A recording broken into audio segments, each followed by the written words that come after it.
If you're currently holding back on flirting altogether for fear of being creepy, you need to watch this video. I'm going to tell you 5 really common dating traps or errors or mistakes that can mean that a woman misreads your attempts at flirting as being creepy and that you accidentally overstep the mark.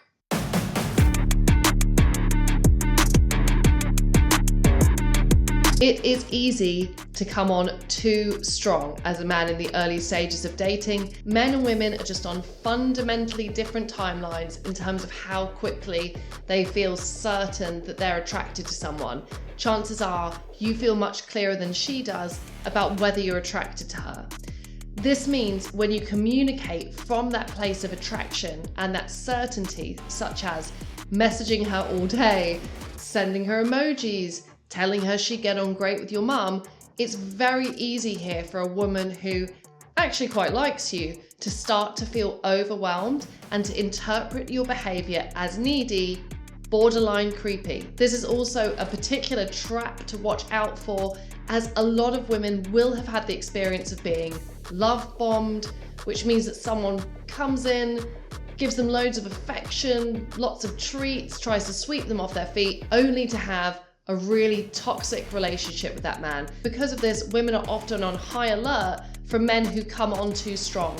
Instead, if this is you, you need to learn the art of pacing yourself, because whilst all that affection will be really well received when you are in a relationship with her, before then it is going to feel overwhelming. Women are really attracted to men who are socially intelligent.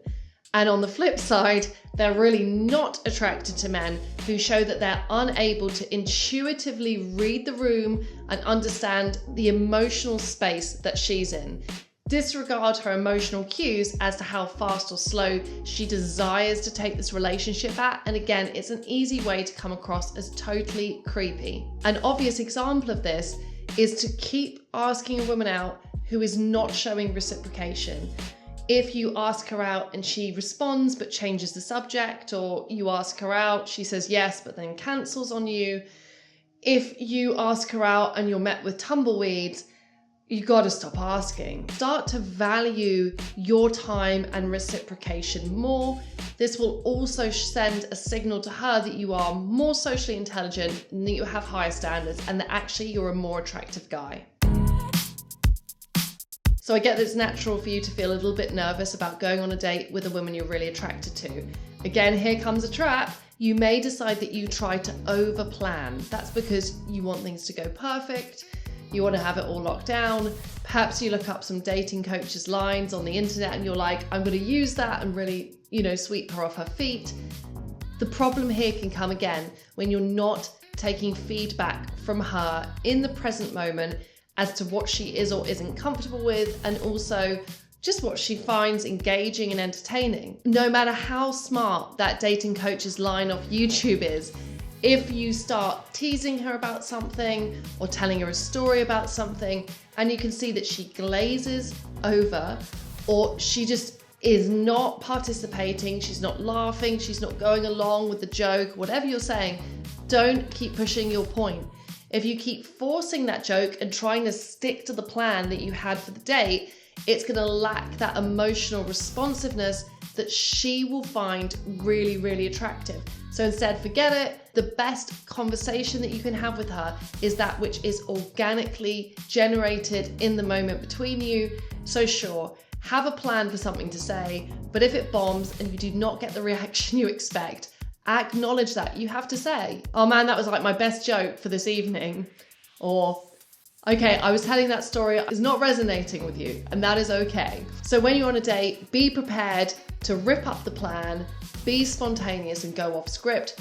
Trying to stick too rigidly to something that you thought would work or you thought would be a smart thing to say, again, is a great way to not be present and to come off creepy on your dates.